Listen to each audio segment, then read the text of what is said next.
Welcome to the Epcotian Adventure, a podcast where we'll talk about all things Disney, but we're Epcot-centered. including tips and tricks, festivals and favorites, and the very latest in our rankings and reviews. But we're still old enough to remember when two of the must-dos were seeing the Earful Tower and the Golden Girls house. This is episode 58, the must-dos at Disney's Hollywood Studios. Or, is this park fun enough and magical enough to spend an entire day? You are about to find out. So now, please remain seated, keeping your hands, arms, feet, and legs inside the podcast as we embark on our Epcotian Adventure.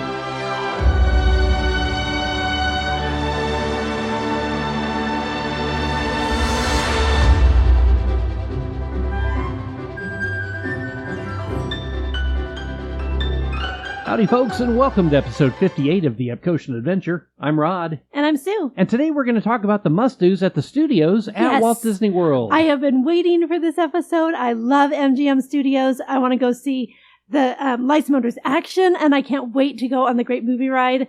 It's going to be so much fun. Hold on. Wait, what? Well, when did that happen? Yeah, I don't know how to tell you this, but it's Disney's Hollywood Studios now. Oh, I know you still hear everybody refer to it as MGM, but it's Disney's Hollywood Studios ever since... A year, which is coming now. I wrote it down. Yes, we did. 2008. Am I right? You are right. Nailed it.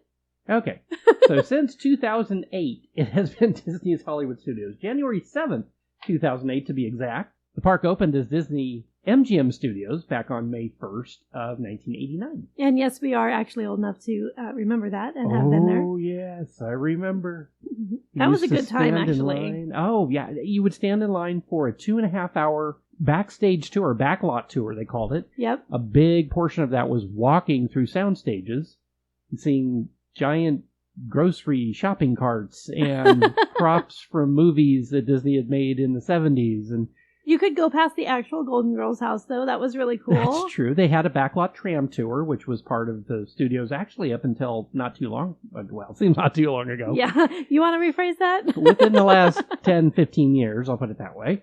But the park has really gone through a huge metamorphosis since it opened. As Disney's Hollywood Studios, you've had things like Sunset Boulevard added, the Grand Avenue area added, of course, Toy Story Land, and Galaxy's Edge. And it has some of the best thrill-type rides on Disney property. It really is becoming the ride park. Yeah, it really is. It's a super fun park now. So we've done must-do episodes for Epcot, of course, which is episode 29, if you want to check that out, and Magic Kingdom, which is episode number 42. And we'll get to Animal Kingdom here in a while and finish out the series. But today is all about the studios. So these are the must-dos. We're channeling our inner-Stacey once again. We continue your must-do list at Disney's Hollywood Studios, the place that brings Hollywood glamour and excitement to life. And bringing you the must-dos for the studios. Now, like we've done in the past episodes, we're not going to rank these. Right. And we're going to talk about things such as food locations and lands and experiences. Yeah, more than just ranking the thrill rides or something. We're going to tell you the things that we feel, if you've never been to the park before, these are the things you need to look to do while you're at Disney's Hollywood Studios. Right. And like Rod said, we're not ranking these. These aren't our personal favorite things to do necessarily, although some of them are.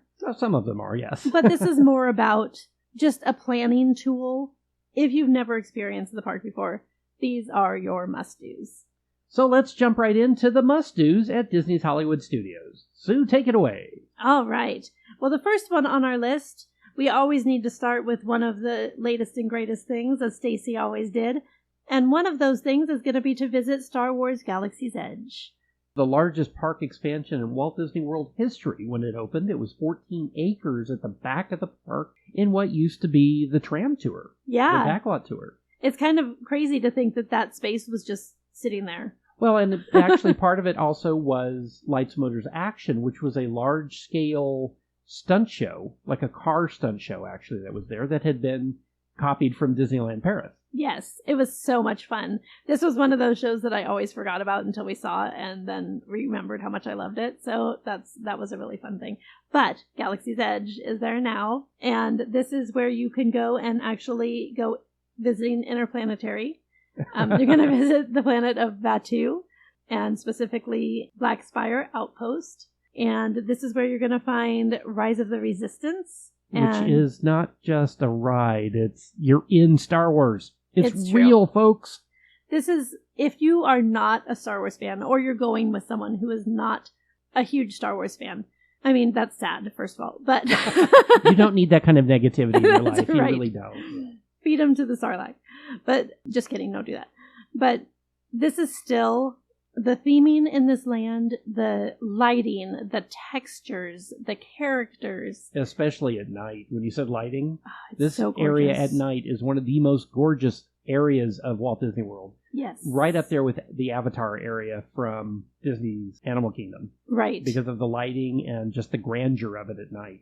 Yeah, you don't have to be an Avatar fan to enjoy going to the Pandora. You don't have to be a huge Star Wars fan to enjoy going to Galaxy's Edge. And Rise of the Resistance is one of the best attractions ever made. I will die on that hill if anyone wants to fight me. No, I agree with you on that one. It's amazing. So even if you're not a Star Wars fan, that ride is worth doing. The other things that you are going to be able to do there is to fly the Millennium Falcon. That's on Smuggler's Run. Definitely a must-do. Just walking through the Millennium Falcon is huge. Visiting Oga's Cantina, especially if you're over 21, but kids are welcome as well. They do have mocktails and such. And then trying the blue and green milk. This is a little controversial because people sometimes think it's gross.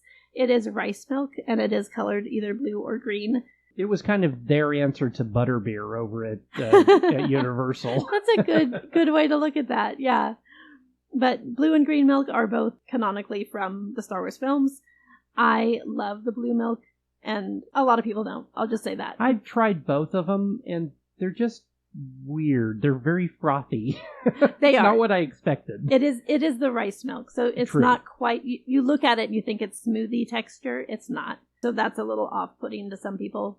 I like it. It's a must-do for me.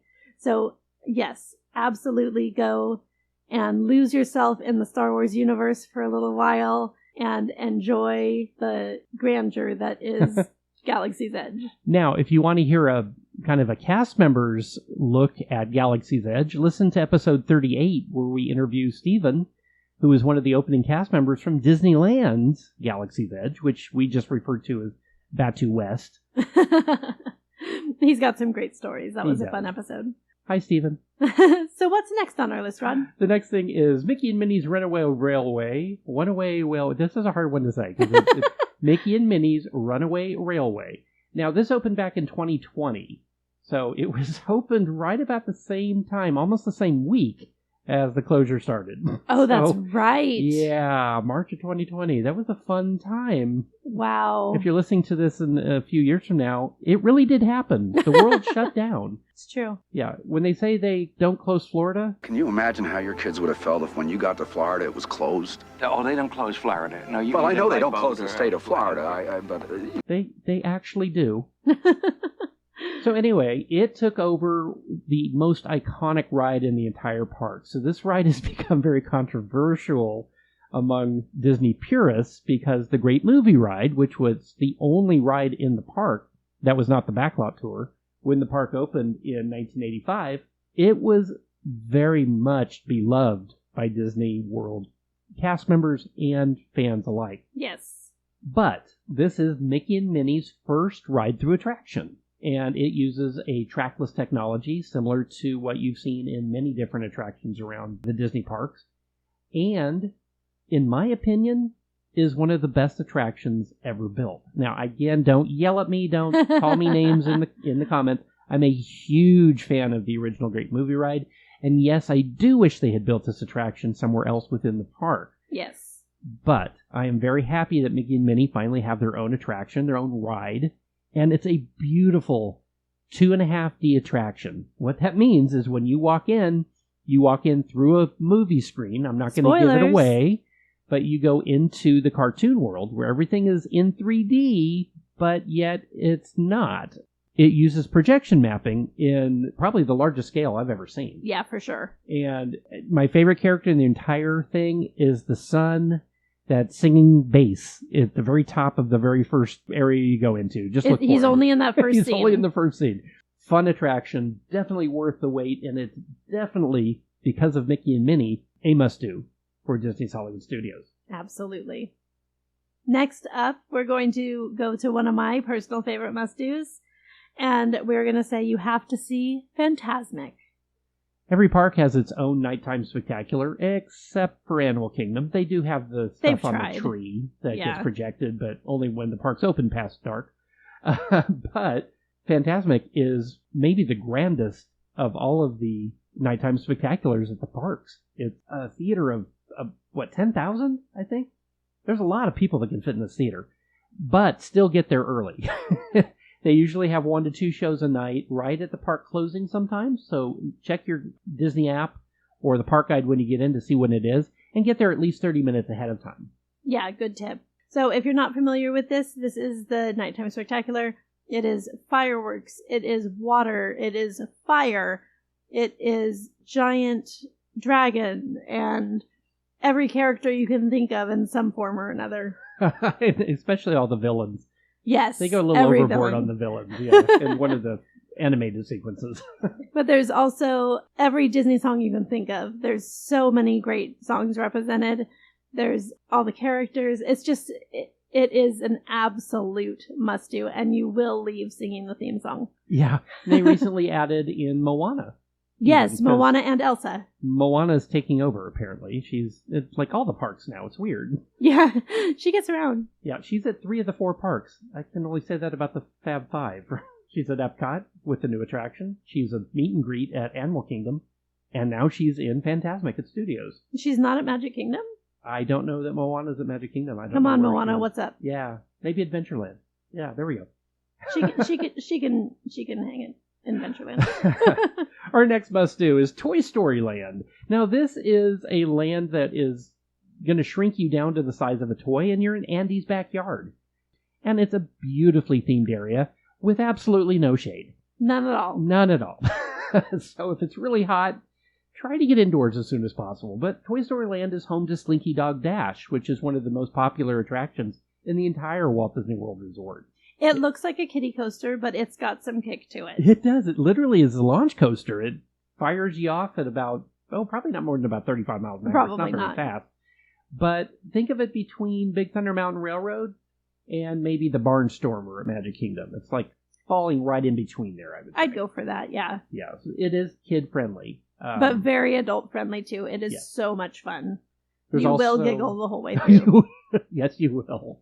Alien Swirling Saucers is a flat ride that spins you around. Toy Story Mania. If you've been to Disney California Adventure, this is the Toy Story shooting ride that they have there as Midway well. Mania. Midway Mania is there. This is definitely a must-do in itself because you can go in and hurt your wrist and hand by pulling on the back of a little cannon-looking thing to play a video game inside of this attraction. It's hard to explain. Think of it as a video game in a theme park. I guess that's the only way to say it. Yes, but almost it's not even like a video game. It's like a midway game, like a game that you would play to win a prize. True, that's true, because there's virtual, like a ring toss, and you're shooting at plates and throwing pies. Is that one of the things? You throw something. At the very beginning, yeah. I think you're throwing pies, but yeah. Really, really fun attraction. And it keeps score for you, and it tells you the best in your car. There's 4 people per car, so it definitely gets competitive. Yeah, that's very true. And it has one of the newest restaurants, Roundup Rodeo Barbecue, which just opened earlier in last 23. Year, yeah. And then it also has Woody's Lunchbox, which is one of the most popular lunch locations. If you're going to eat there, mobile order early. Yeah, it's one of those things, if you like tots, this is where you're going to put the tots. Or Pop-Tarts. What's the next one, Sue? Next up, our must-do is going to be Muppet Vision 3D. This is about a 10-minute show. And it is 4D. So you're going to go into a theater Do not miss the pre-show. The pre-show is worth waiting for. That. We've even said it's one of the best pre-shows, and the pre-shows that we... Yes. Oh, no, we haven't done that episode. We haven't done that episode. We're talking about doing a pre-shows episode, and this will be in it because it's that fun. We've definitely mentioned it before because it is one of our favorites. We actually quote the pre-show more than we quote the show, and we quote the show a lot. Yeah, this is just very quotable. But again, we grew up with the Muppets on Sesame Street and the Muppet Show and the Muppet movies, and it's kind of sad that the Muppets are not as popular as they used to be. But this show is still there. And they keep making comebacks. They do. The show's been there since 91, so it's not an opening day attraction. It's in an area that originally was supposed to be a much grander area with shops and more attractions. It never really got built out, unfortunately. Now, this was also at DCA in California, so if you saw it at Disney's California Adventure, this is the same show. It's exactly the same. But if you haven't seen it or you need to see it again, this is absolutely a must-do. It is so much fun. You get off your feet for about 10-15 minutes. You'll laugh. You'll experience air conditioning. Which is huge out there. And it usually doesn't have more than a 1 or 2 show wait. So you can usually get into the attraction or at least into the air conditioning within about 15 minutes. Yeah. And take a look around the lobby while you're waiting for that pre-show to begin because there's all kinds of super funny props. If you're familiar at all with the characters, it's much funnier because they are very specific to Miss Piggy's props everywhere and Gonzo's, and you can definitely tell who's who out there. It is just so much fun. Yeah, if you're familiar with PhilharMagic, where at the end of the show you can see Donald at the back of the theater where the film is, this has the Swedish Chef at the back of the theater at the end of the film. So don't miss turning around when you hear his voice. So many people miss that. I always make sure to turn around and see him back there because it's so funny that he appears in the theater. Statler and Waldorf are also in the box in the theater. They're in there. I was going to say live and in person, but... Hey, Bear! You're not even funny in 3D! Oh, not you guys! How did you get here? We entered a contest! Yeah, we lost! And Bean Bunny, which is a very obscure Muppet character, appears in this and actually plays a very important part in the show. I won't give it away. And the Penguin Orchestra and Sweetums. So it's just a great show. So this has definitely made the must-do list. One of the things that's really fun to do if you've never been to the park at your first time is go up to the Chinese Theater, which is when you walk in, is right at the end of the main street. It's not really called Main Street, it's Hollywood Boulevard, but you can't miss it.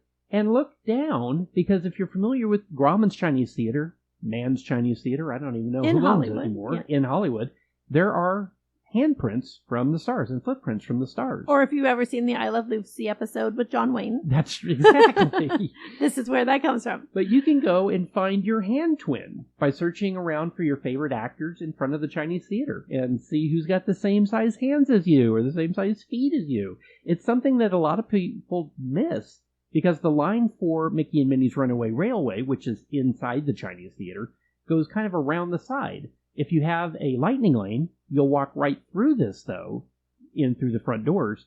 So make sure and take a look at this. It's one of the lesser-known things in the park. And it's worth taking time to do on its own, not just as you're cruising past to get to the ride.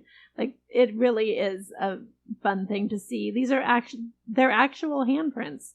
So Steve Martin and Bette Midler and Dick Van Dyke, Julie Andrews. Julie Thomas. Yeah. I'm sorry, who? I'm just making up people now. Sorry. Julie Andrews, though, is one of my favorites because, again, Mary Poppins. I mean, come on. Well, she's the queen of Genovia. I mean, come on. So anyway, it is definitely a must-do. Next up, we're going to go get some yummy food. And we're going to say that your next must-do is to go enjoy the Brown Derby.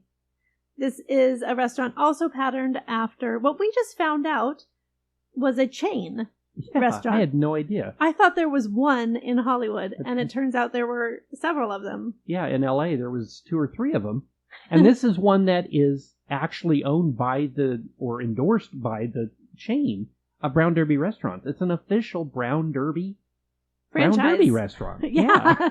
Yeah, I had no idea. We just learned that recently, so that was super interesting. But they are famous for the portraits on the wall, the caricatures.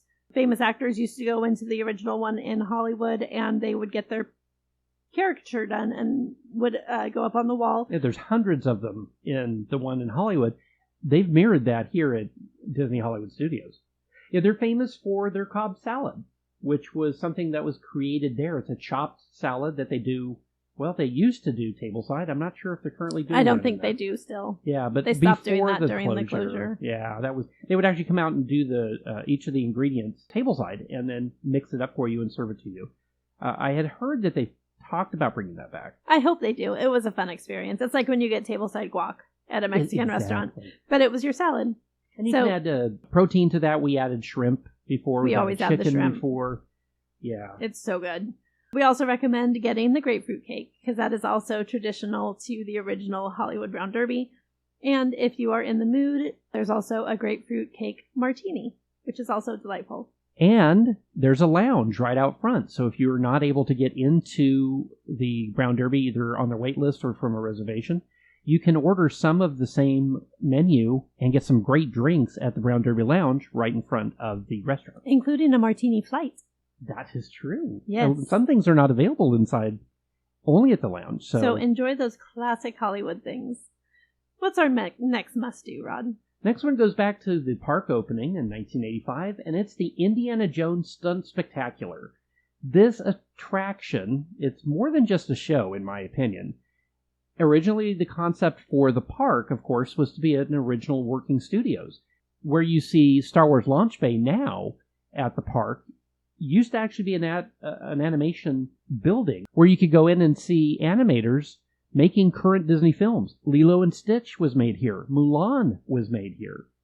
In that same vein, the Stunt Spectacular is supposed to be an actual filming of several scenes for Indiana Jones. Obviously, the films have been coming out for decades now, including the last one, which sadly didn't do very well. It wasn't bad. Dial of Destiny was not bad. It wasn't bad, but I still pretend that it was a trilogy. Yeah, that's true. It should have ended after 3, because 3 was fantastic. So good. Perfect ending. They actually rode off into the sunset. Like, literally rode off into the sunset. And then they're like, oh, just kidding, there's 2 more movies. Yeah, anyway, the attraction holds several thousand people. It's a very large covered theater where you can see a stunt show that starts with Indy recreating the grabbing the treasure and getting chased by the giant ball. Mm-hmm. And then they yell cut, and yeah, anyway, it's meant to be something like a thing you would see at a studios like Universal. I mean, the original park was built by, because Universal was building a park in the same city in Orlando, so they tried to get in and beat them to it, and I think they did a fantastic job with this show, and because it's so unique and an opening day attraction, it's definitely a must-do. Next up, we're going to go for a thrill attraction. And we're going to say the next must-do is Rock and Roller Coaster starring Aerosmith. So Rock and Roller Coaster originally opened in 1999. It is your only opportunity to go upside down at Disney World, so don't miss it. It is a thrill ride for sure. It is a launch coaster. You are trying your best to get to the Aerosmith concert because they have put you in a super limo in order to get you there. Hi, Sal, it's me. Listen, I'm going to need a bigger car. Make it a stretch. In fact, make it a super stretch. And it's just fun from beginning to end. You'll be listening to Aerosmith music, which, by the way, if you are a youngin', is an actual band. They were not created for this ride. That question has actually been asked. So they're from the 19th century. Ooh. Actually started in the 1970s. Wow. Yeah, we grew up with them. They're back in the day, they were considered a very hard rock band. Now you hear them in the supermarket. Well, and you might know the lead singer from American Idol. Oh, that's true, Steven Tyler. Now, Rock and Roller Coaster is currently closed for a rehab, so if you're going to Walt Disney World in the next few months, please note that it closed in December of 2023 for an extended rehab, but it will reopen in the summer of 24. We don't have an exact date yet. There's been all kinds of rumors that Aerosmith is getting ousted and someone else is coming in. rumors have been everything from Queen to Powerline. So, or the Dr. Teeth and the Electric Mayhem. That's back to the my vote. Muppets again. That's definitely my vote. This attraction originally was scheduled to be the band U2. I just found that out when we were doing a trivia episode a while back, and wow, that would have been awesome. So different. It would have been so different. But none of that is confirmed that is happening right now. So when you come back in summer of 24 to ride it, it will most likely still be Aerosmith. And note, this is one of the few attractions where we do not recommend using single rider. True story. It's an indoor attraction. It's basically a standard roller coaster that you're going to see at other parks, or similar to what you would see at other parks. Therefore, you're loading in groups of 2 or 4, and that is really the most common number you're going to see at Walt Disney World. So this is one of the ones that the single rider line does not work very well on. This is a great one for Lightning Lane, though. Yes. This line can get very long. Yes. It is not it's not a high capacity attraction, but it's a very popular attraction, so it will get very long lines on the busy days. All right, so what is our next must-do? This one goes to the fact that it's studios. You can meet some unique characters at Disney Hollywood Studios that you cannot see at any of the other parks. In the Pixar Place area, you can meet the Incredibles, along with Frozone. Oh, and E is there. Edna Mode has her own. So much fun. I love her. Darling. No capes. Star Wars Launch Bay, you can meet BB-8, Chewie, Darth Vader, Kylo Ren. Now, Chewie is also in Galaxy's Edge. But over in Galaxy's Edge, you can also meet Rey. You can actually be arrested by the Stormtroopers, which I just love. Mando and Grogu are there now. And Grogu actually, he doesn't talk, but he does his little chirps and coos and He's stuff. cute. It is so cute. They do not stop. You cannot get your photo. That's not a meet and greet. Yeah. They just walk around. At Galaxy's Edge. You can get the meet and greets at Launch Bay. Yes, just not Mando and Grogu. Right. And that's a huge thing because they're wildly popular. Well, and Fennec Shan has just come to Galaxy's Edge West, Batu West. So we're hoping she's going to make her way out to Disney Hollywood Studios as well. Yep. In front of Disney Junior Dance Party, you can meet Doc McStuffins, Fancy Nancy, Vampira. These are all like Disney Junior characters that I've heard about, haven't really seen much of, but they're there. And this is one of the only places you can meet them. And of course, Toy Story Land. You can meet Buzz and Woody, Jessie and Bullseye. Now, Buzz, of course, is over at Magic Kingdom, but this is the place where you can see all 4 of them together. Well, in the same land. Yes, not all in one meet and greet. So we mentioned one of the big thrill rides, but the biggest thrill ride is yet to be mentioned. What is that, Sue? This would be our final must-do, and this is you have to ride Tower of Terror. If you remember the Twilight Zone from the 60s and 70s, this is your attraction. If you like to drop faster than gravity, this is your attraction. If you're a Disney geek, this is your attraction. If you're a fan of hidden Easter eggs, this is your attraction. And if you're a fan of not dusting your living room very much, this is your attraction. So the Hollywood Tower Hotel looms over the entire park. It's now the icon. Unofficial icon. Yeah, of the park. And it's hard to miss because you can actually see it from Epcot. So it's a very tall building with a very fast drop and is one of the best attractions ever designed and built by Disney. And this one happens to be unique. So if you did ride it when it was still Twilight Zone at Disneyland at DCA, or you've ridden it in Paris, or in Tokyo. Well, that one's unique as well. Mm-hmm. But this one is unique among all of those because it's not just the elevator shaft. In this one, you actually leave the elevator shaft and there's a whole separate ride system that takes you through the hotel. It's pretty spectacular. It's like the Wonkavator. It's an elevator. It's a wonkavator. An elevator can only go up and down, but the wonkavator can go sideways and slant ways and long ways and back ways and square ways and front ways and any other ways that you can think of. We'll go with that, sure.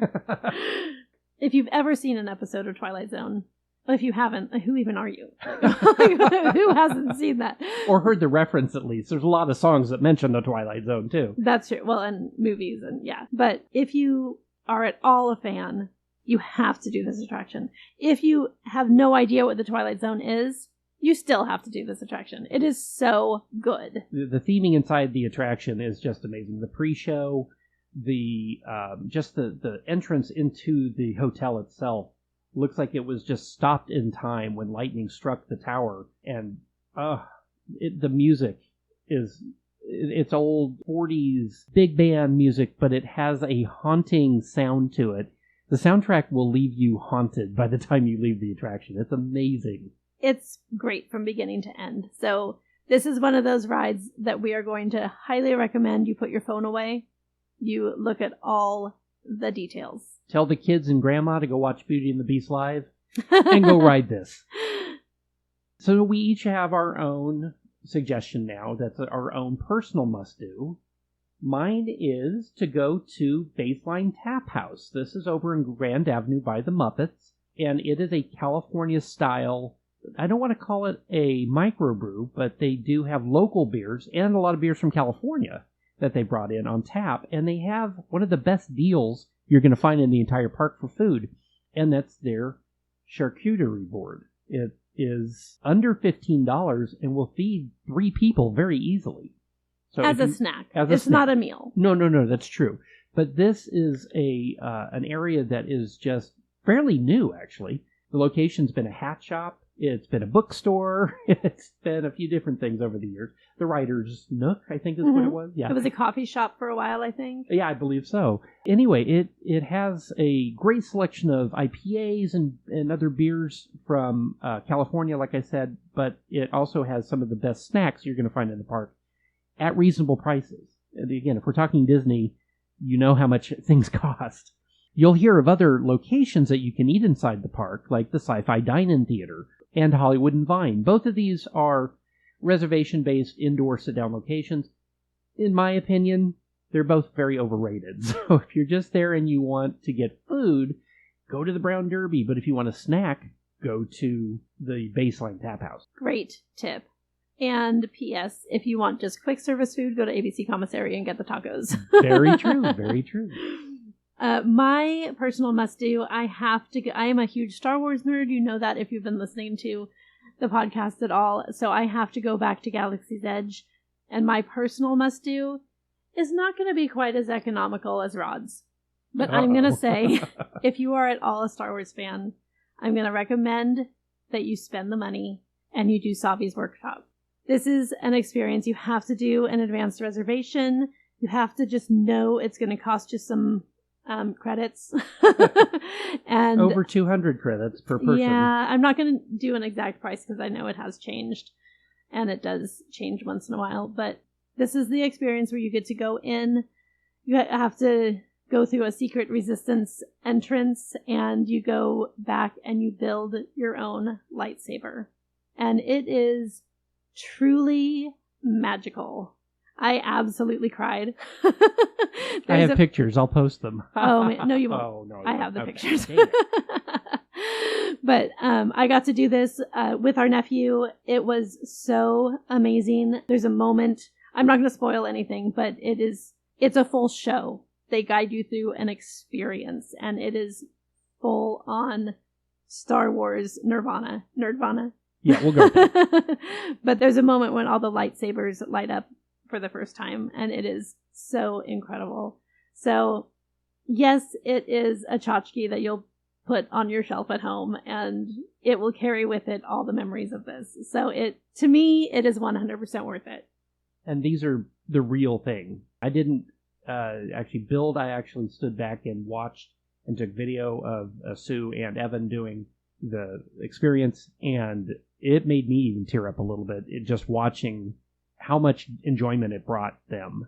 Now, I will tell you, if you do this experience, you can ship them home.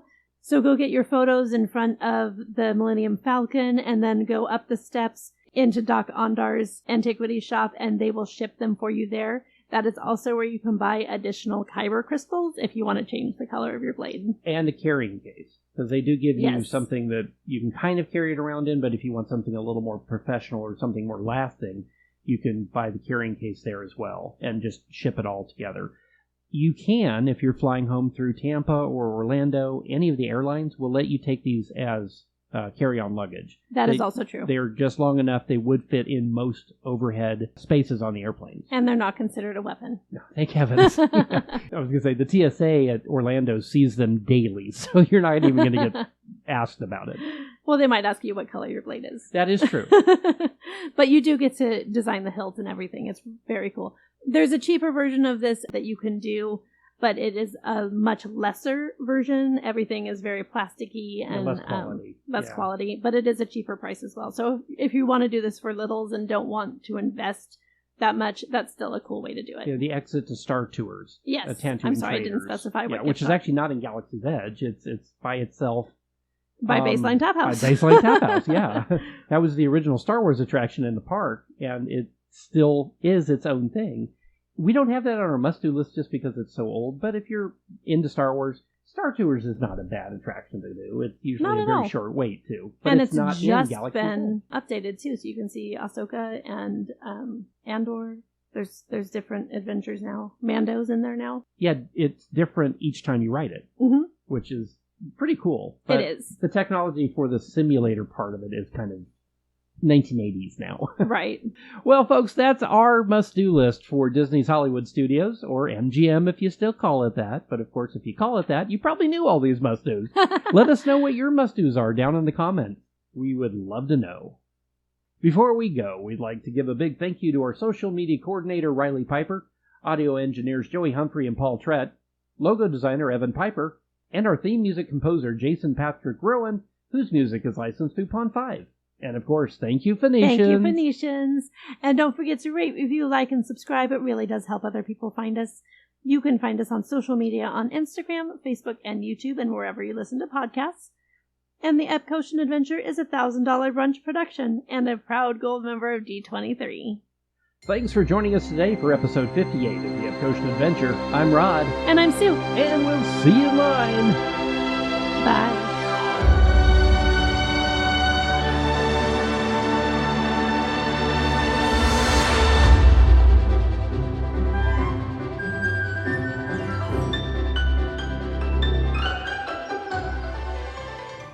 Or if you've been to Paris, avec Aerosmith. Or staring. Aerosmith got very boring. Sorry. You're going to have to cut that, but I couldn't resist.